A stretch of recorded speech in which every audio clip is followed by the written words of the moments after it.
of Risk Management. And then I worked for Senator Grassley on the Special Committee on Aging on the Senate, and did that for just a year and a half. But I loved it. It was a great job doing the policy, working with people. It was really good, and he really respected everybody that he had on his staff, and that was really, really a great job. But he got elevated to the Finance Committee. I didn't get pulled along. And so I ended up, I was doing some wandering around with a friend of mine who was doing research in renewable fuels conversion technologies. And we wanted to make sure that there was money in the Farm Bill. It was like in 2007, 2008, the Farm Bill, and in the energy bill that was being discussed. So we thought we were going to, then we realized people really needed to learn about this. They didn't know about it.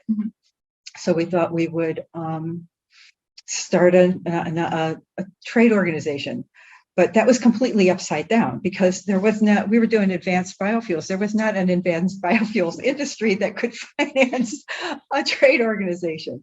There's a guy named Mike McAdams who had come out of the oil and gas industry and was a lawyer who had sort of was representing that part of the oil and gas industry that wanted to get into renewables, because when a barrel of oil was $140, they were looking at maybe having to transition into something else, because people weren't going to stand for paying that much for gas. So BP, Shell, a lot of people were putting money into renewables at the time. And then oil prices went like this. They said, we don't need to do that anymore. So they pulled out of it. But in the meantime, we had started this organization, decided, well, it's not going to work as a trade organization. So we turned it into a nonprofit educational organization. One of the speakers from the earlier talks said it's hard to be on the cutting edge of research, because all those who sponsor cutting edge, they're 5 years behind, or they're like 80 years old and they don't understand it. And oil at $140 a barrel was a really good incentive to start looking at new things. Department of Energy used to have this great conference. It was free, and it was white tablecloth lunches sponsored by like the oil companies and Goldman Sachs and all these people who thought that they were going to overnight they were going to make money in this business. And President Bush said, we're going to transition. We're going to be making fuels out of switchgrass. The price of switchgrass seeds went up the next day.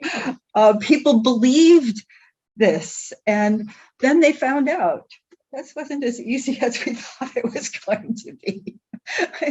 You got all this lignin in switchgrass, and it really doesn't convert easily to fuels. And how do we move? And then the people talked about algae, and then you had people saying, "Oh, well, there's the food versus fuel issues, and how do we mitigate that, or is that an issue, or can we make it not an issue? Can we do this without using things that otherwise should be food?"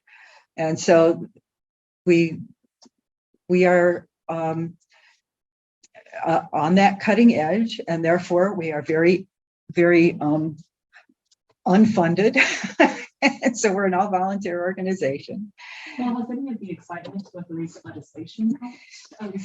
Yeah, so the focus there is very much in sustainable aviation fuels, and things that people really understand are going to be needing liquid fuels for a long time. Are we about ready? Yes. Okay.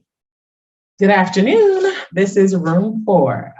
This discussion will begin with Who Brung Ya? How to affordably defossilize transportation now, with Joanne Ivancic, Executive Director from Advanced Biofuels USA. All right, take it away. Thanks. Thanks. So as we started talking about here, I am the executive director for Advanced Biofuels USA. It's a nonprofit educational organization that advocates for the adoption of sustainable renewable fuels for all of these reasons. Today, I want to focus on some practical and immediate implementable suggestions for lowering carbon footprints of fleets or personal vehicles, using sustainable renewable fuels and often using what you've got. So I'm going to first tell you a little bit about our organization and the free resources that we offer. Our key tools are website. It's a resource for everyone, students, faculty, investors, reporters. We have more than 45,000 indexed items. And when you visit our website, this is what part of the things you'll find. I've circled there the two pieces of resource that might be useful to you if you're looking at transitioning your fleet. And this is what those resources look like: how to defossilize your fleet, and then what's the difference between biodiesel and renewable diesel, because there's a big and important difference to that. So what I want to start out with is, what do we think of when we hear bioenergy? Do you think of fuels for transportation? No. And so when you hear biofuels, probably think of corn-based ethanol. Maybe you've heard of biodiesel, often made from used cooking oil in Europe, canola, rapeseed, here, soybeans, ethanol from sugarcane, also renewable jet fuel. And your answer of what you think of might depend on where you live. What I'm going to talk about today are these items. So first, what are they? Ethanol. Ethanol is a biofuel. It is not the only biofuel. There are also all of these other things that if you make them bio, or if you make them from recycled or renewable things, we'll call them sustainable fuels.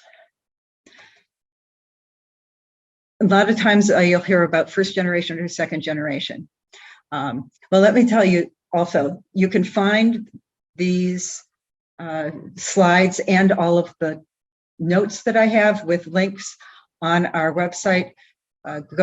Just put in the search, word search for DuPont, and then you'll find the link to this event, and our this presentation is on that. So anyway, first generation usually talks about things that you'd make from that would also be maybe used for food. That's how a lot of people think about it. We would call corn ethanol a first generation biofuel. But one of the important things is it replaces MTBE, which we'll talk about a little bit later. But the other thing to think about is ethanol. The ethanol molecule that we're talking about putting in fuel is the same one that we drink in beer, in wine, in spirits. So that's generally what they are briefly. And then, so what are they used for? Back when we were just starting having cars,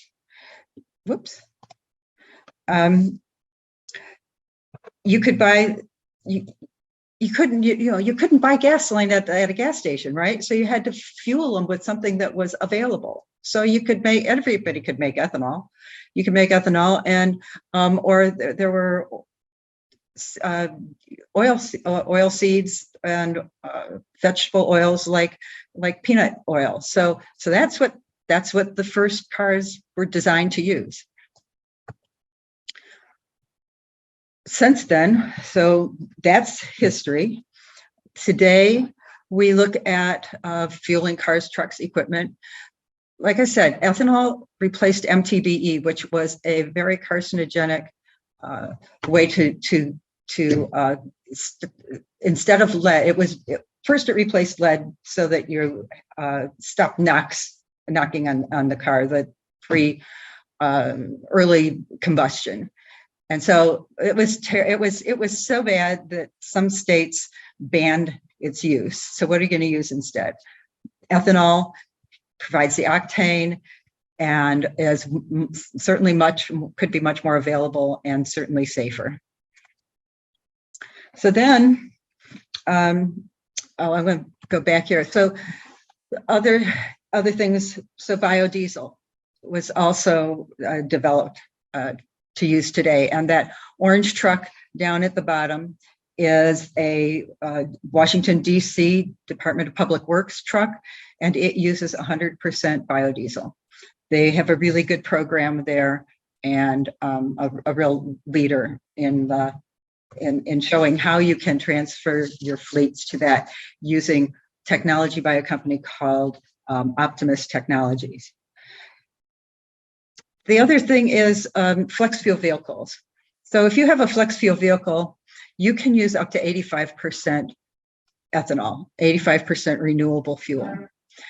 You can also, and as I did with my old 2002 Focus, you can retrofit them to be able to use E85. And a lot of people in France have been doing that because it is so much cheaper to use E85, even though there's a mileage difference. You don't get quite the mileage, but the lower cost makes up for that. And if you have a diesel engine, you might see this kind of this power stroke thing that also shows that you can use up to 20% biodiesel on it. Also, what are they used for today? Renewable natural gas, biodiesel and renewable diesel, mostly for trucks and for trucks that would be using either compressed natural gas or regular diesel. And also in airplanes. If your fleet is airplanes, then there's sustainable aviation fuel. There is not much, but there is a lot of work being done to increase what's available. Whatever people can make is, there's more than enough of a demand. Also, there's some trains that are that are using renewable diesel instead of regular diesel. When we talked about the difference between renewable diesel and regular diesel, renewable diesel is a one-on-one, can completely replace petroleum diesel. Biodiesel has other properties and you really can't do that.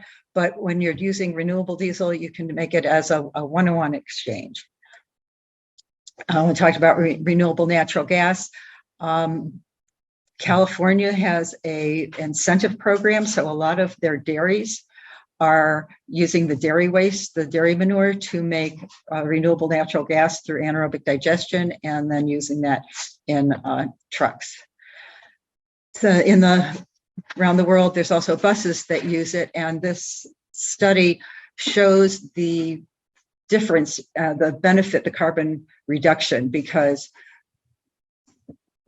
the analysis of what your carbon reduction is, especially with renewable natural gas, it says, okay, this manure would have turned into methane and gone into the atmosphere anyway. If we can control the conversion and capture that methane, we're not just providing fuel that otherwise would be provided by a petroleum or fossil fuel, but we are also preventing that methane from getting into the air.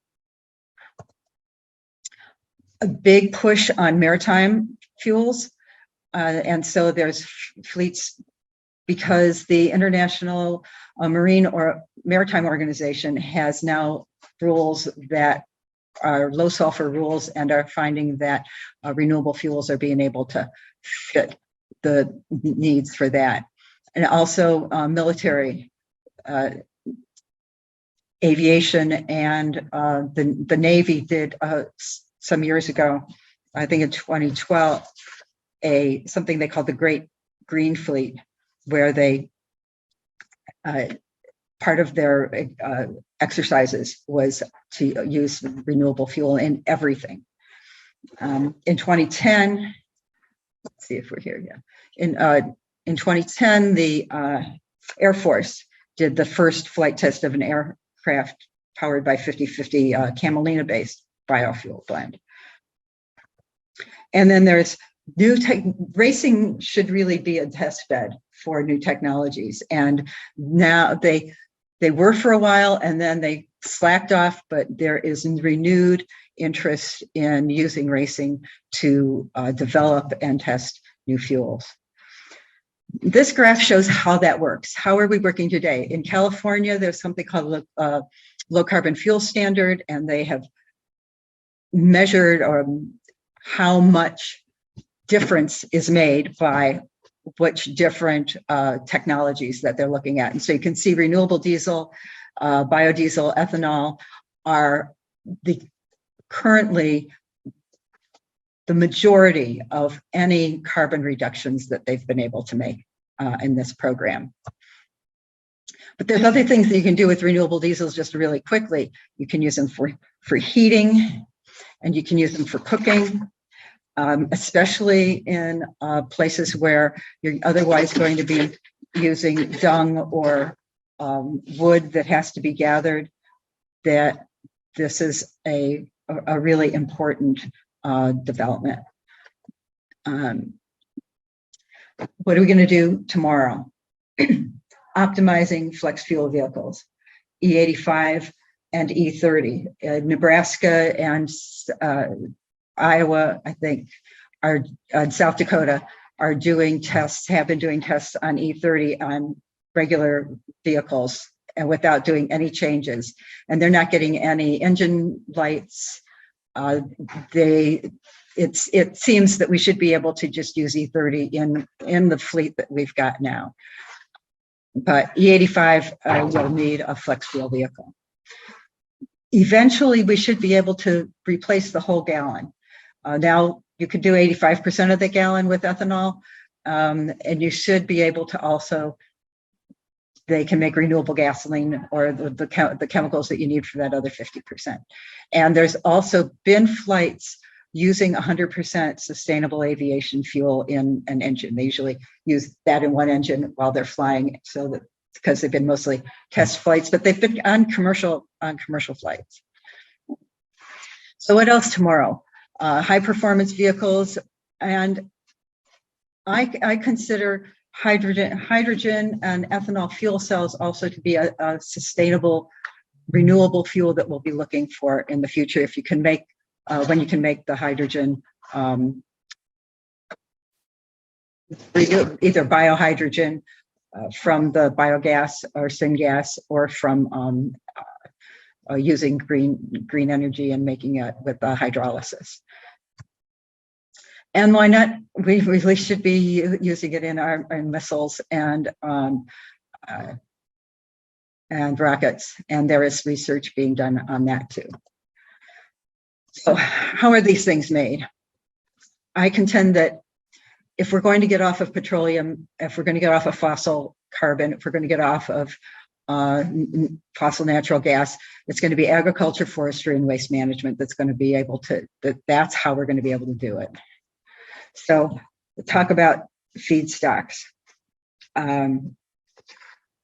Here are some, and I'm going to do a real quick, like you're scrolling through the internet on just some pretty pictures of some of these things that we can use for feedstocks to make some of these fuels in the future. And some are happening now. Sorghum, we can do it. It's a drought resistant crop, so that might be a really good one to be working on. Forage sorghum, sunflower or Jerusalem artichoke for oil as oilseed crops, more tiny oilseed crops, canola, rapeseed, carnata, camelina. We know how to grow these, and they can be winter crops or cover crops, or they can, as we were looking at climate change expanding where you can grow things further north, they're being able to be grown so in parts of Canada, which is where that one bottom picture came from, up in northern Quebec. Grasses, like I said, President Bush mentioned switchgrass during a State of the Union address some years ago, and the price of switchgrass seeds went up.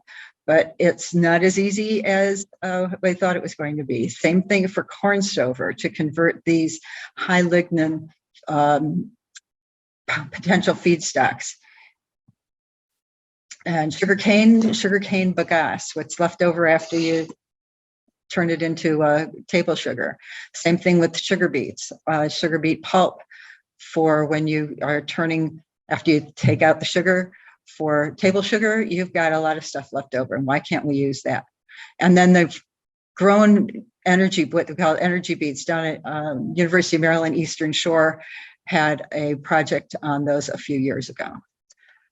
And cassava, in some parts of the world, the cassava is going to, which we use with places called tapioca.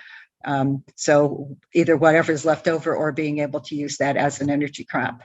Then seed crops, jatropha, moringa, pongamia, castor beans, jojoba, croton in different parts of the world. Those could be crops that can be grown sometimes on marginal land.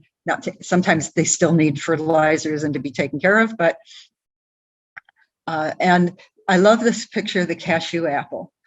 Every cashew has this apple that comes with it, and they have some sugars in them. And in Tanzania, they were talking about turning those into fuel, and cactuses and date palm and palm waste. There's research being done here in Maryland about using hemp and cannabis residues. Because you know, when you're doing your CBD or your medical marijuana, you're just using that little bud. You've got all the rest of that biomass that you have available to do something with. So they are looking at the research at University of Maryland Eastern Shore. Hood College is doing the enzymatic research, and then Ohio State at Worcester and their ag school is also involved in, like, how do you chop this stuff up? And what nutshells, cottonseed hulls, rice hulls. In India, they're doing some work on rice hulls and rice straw, wheat straw. You know, there's a commercialized facility making ethanol out of wheat straw. Woody biomass, forest waste and residues, sawdust. Poplars and willows that are coppice. So every year you cut them down and they grow bushier. And growing them specifically for energy, and algae or other things that grow in water, cyanobacteria, seaweeds, duckweed, and being able to, there's problems with it. It's at the moment expensive, and so some of the research being done on that, especially on algae now, you're using it instead for cosmetics and for nutrition supplements, because you can sell that much stuff for that much money. When you're doing fuels, you got to sell that much stuff for this much money.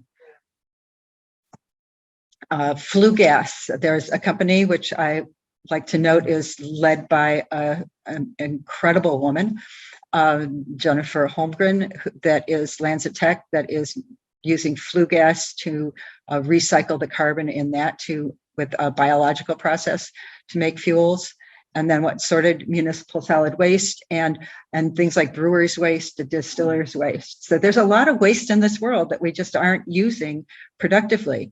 You hear a lot about used cooking oil, because that is what is used in, particularly Europe is encouraging a use of used cooking oil for making fuels rather than crops.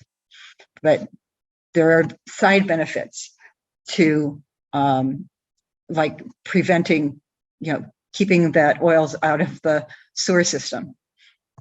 I love the name that they have for that down there on the bottom right is fatbergs. Other feedstocks, like we talked about, dairy waste and landfill gas.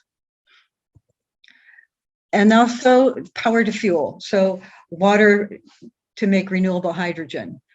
Renewable hydrogen plus the captured carbon dioxide, then you can make methanols, you can make other chemicals and fuels out of that. So here's just another sort of slide of all of these different kinds of things that somebody is working on turning into fuels. So what are they doing? How are they doing it? Logistics. You've got to harvest the stuff that you didn't used to be harvesting. You have to know how to store the stuff that you didn't used to be storing, and you have to be able to transport it. So that the logistics pieces of it are also important. And another logistics piece that is becoming of greater interest is carbon sequestration. When you make ethanol, about a third of it becomes ethanol. A third of it goes into animal feed, and that other third is carbon dioxide. So that's often now captured and used for hand sanitizers. Was a big deal for a while, but other medical uses. But also, it's available. It's a pretty clean stream and is available for sequestration. There's one biorefinery in, I think, Illinois. That's an ADM one that has been doing this for like 10 years. They did get some DOE money, Department of Energy money. But that's another piece of the logistics that we need to think about. And then technology. How do you convert these biomasses into things that you can use to make fuels or other stuff? So there's biochemical processes, there's thermochemical processes. We were looking at these things that have lots of lignin in them, like wood products and the grasses. Those are probably right now, gasification or pyrolysis is going to be the easier way to convert those. I forgot to put on here hydrothermal liquefaction. And then we're talking about the power to X and talking about carbon capture. So this is sort of a summary of what we've been talking about, taking the biomass, converting it into the building blocks of things that then you can make fuels and chemicals and stuff up. And so who's doing it? Here's some commercial scale stuff. And Praj in India, Hyzon in Brazil, Clariant in Romania, and then LanzaTech has been working in China. They've got a lot of their initial demonstration and commercialization money in China. But what we're really talking about is recycling the carbon that we already have above ground and not taking stuff out of deep storage. So recycling it through plants. And then indeed, some of that carbon is going to go back into the atmosphere. So we need to sequester some of it too, but at least for a start, be able to keep recycling rather than taking stuff new out. This is what we have. We've got oil tar sands. We've got the oil spills in the Gulf, and this is what we could have. And these are solutions to problems. Like I talked about the fatbergs, we've certainly reduced carbon footprints, but also with those grasses, erosion control. When you're doing wastewater treatment, you can be growing algae from your nutrients in your wastewater and then being able to use that algae for stuff. Just basic nutrient management by using the dairy waste. Carbon sequestration, overflowing landfills, finding something else to do with that stuff. So there in India, burning agricultural waste, burning the paddy straw and causing horrible air pollution. Instead of that, why don't we make fuels out of it? So like I said, we don't need, these are pictures I took when I went down to the oil spill down in Louisiana, and these people were working 10 hours a day in horrible heat, getting paid like $10 an hour. And that's not the green jobs that we want. Before oil runs out, it becomes more difficult and dangerous to extract, and you're taking it from things like boreal forests and turning those into tar sands. And we don't need to be doing that anymore either. So we talk about electric vehicles, zero emission vehicles. But when you look at it, and these numbers come from Frederick, where I live, there's not much of that electricity that's coming into a plug-in car where I live that's really renewable. So until you get renewable, affordable, available, powered by fair trade batteries, we really need to look at other stuff. And so if you've got fleets, you need to have an alternative in between. Even if you are planning to go electric, what can you do that's cheaper and more available right now? It's not easy. There's technical challenges, there's financing challenges, there's policy issues, but it's possible. And if you are interested, next week on Tuesday, there's a alternative fuels incentive form to find out how you can actually find the money to be able to transition your fleets to be able to use some of these newer fuels. And that information is with the Greater Washington Region Clean Cities Coalition, and the link to that is on our website. So that's generally what the background of the renewable fuels that you might put into your fleets, the kinds of vehicles that can use it. And like I said, but all the slides with my notes with links is on the website. Just do a word search for DuPont and click on this event, and the notice for this event, and then you will find them. So any questions? Yes. So this is sort of a two-parter. My first part is, do you have an idea of how many gas stations in the US have that 85% ethanol plus? I'm going to take a stab. I'm not very good at remembering numbers. It's like 2,500 or 3,000 that have it. There are, you can go online and there are apps that you can use, that you just put in that you're looking for an E85 station, and then you put in your route, or you could just put in like your zip code and find out who's got what, and some of them also have the prices on them. And then the second part is, do you think it's going to be, which part of the chicken and the egg do you think that more people buying flexible vehicles or retrofitting their own into ones that can take ethanol, will that encourage more ethanol at the pump, or will having more ethanol at the pump encourage more people to convert their cars? You've hit on a really key point. The reason we have flex fuel vehicles at all is because pre-Obama, there was a regulation in the Clean Air Act, one of the Clean Air Act regulations, that incentivized making your the automakers to make their flex fuel vehicles.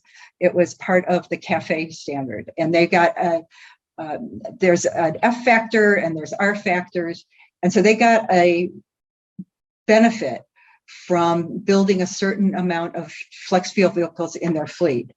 Now, because the other point that you made, there's not that much E85 available, and there wasn't 10, 15 years ago.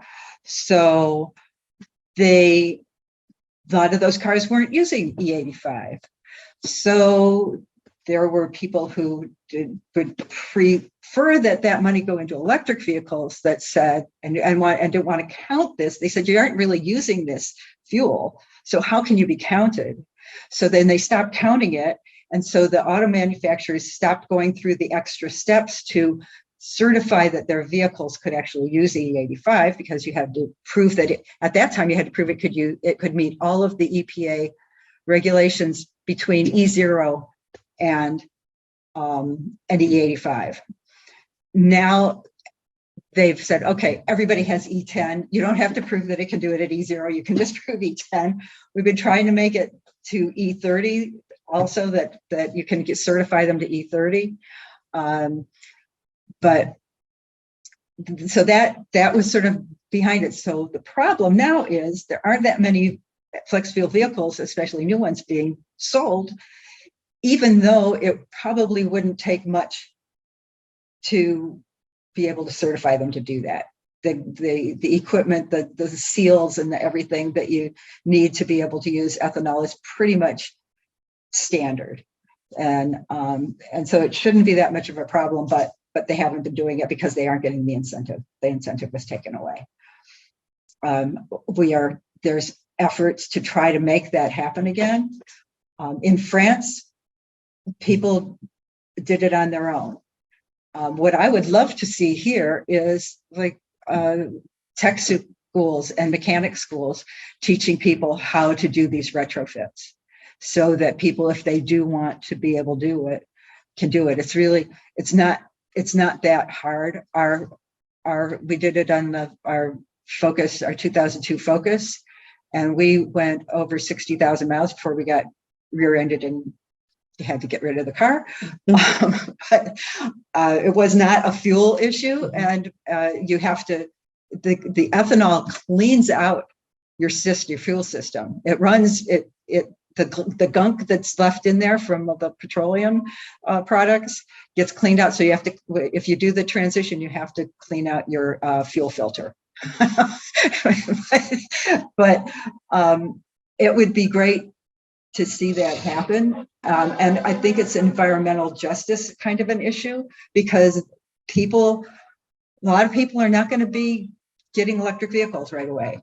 And a lot of the people who are going to be keeping them the longest are going to be the people who can least afford to buy a new car of any kind.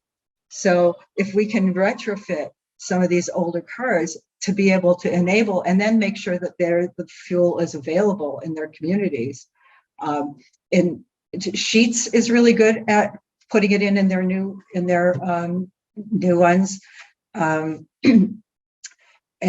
there's a USDA grant program called HIIPP, something like high ethanol blend infrastructure grant program. I can't remember what it's called, but it's through USDA. And so if you're a gas station and you want to upgrade, then there's a matching grant. And in the Midwest, because that's where they grow corn and they make a lot of ethanol there, it's a homegrown fuel. So some of the checkoff programs for corn are being put into also to help provide those matching grants. And actually, I think it was Missouri and Kansas sent money out to California because to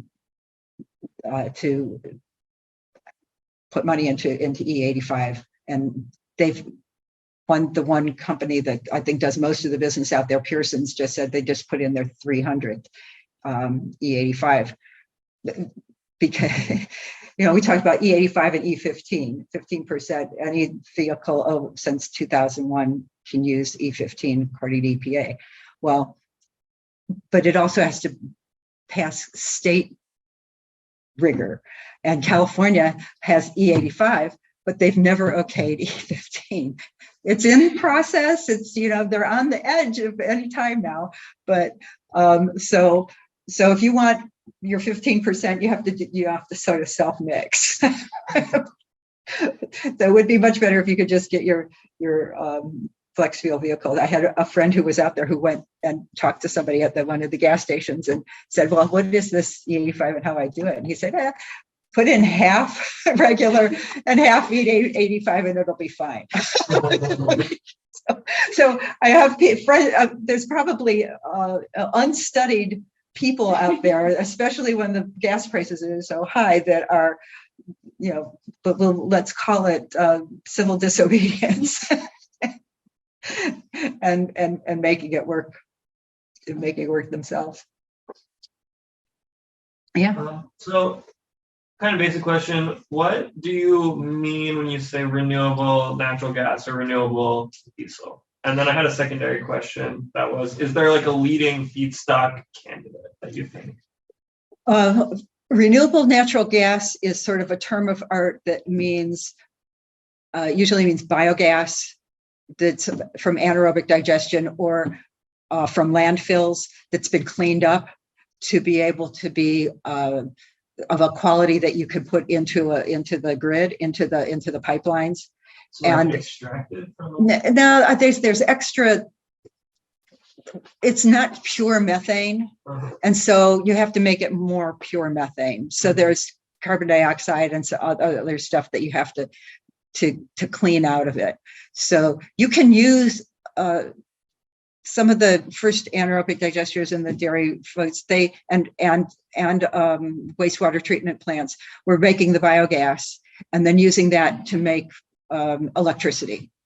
And so you can use plain old biogas to make electricity, but if you're going to put it into the pipelines with natural gas, fossil natural gas, then you have to clean it up. Right. So that's sort of the technical term we talk about renewable natural gas is it comes from bio, and mostly anaerobic digestion or from landfills, and then it's being cleaned up to be able to be at that quality. For renewable diesel, biodiesel is made from a process called transesterification or something close to that. And but renewable diesel. And so it has properties that are different. It can be used in diesel engines, but it gels in cold weather, and it has other problems. It's a really good lubricant. Renewable diesel is made almost the same way that petroleum diesel is, and it doesn't sulfur, and when you're burning it doesn't have as much particulates. So it's the same but better. And so you can't, and it can be a one-on-one exchange for petroleum diesel. Close to that is one way of making jet fuel, kerosene, that they call in some parts of the world. And so the refineries that make renewable diesel often either make some jet fuel at the same time, or they can go back and forth depending on what the policies and the market's demand is. Because California has a big market and they have incentives that encourage and give a premium sort of to renewable diesel, there are oil refineries that are being repurposed to make renewable diesel, particularly for that market. Eventually, if we get a renewable fuel standard for the country or for other states, then we will hopefully transition a whole lot more oil refineries to make that, so that we can get those truck fleets. Right now, if you have a fleet and you want to use renewable diesel, if you're in California, you probably won't have any problem. If you're anywhere else, you'll still have to do some serious negotiating. Yeah. Alrighty. I think that concludes our session today. I don't see any additional questions. All right. Well, thank you. Thank you so much.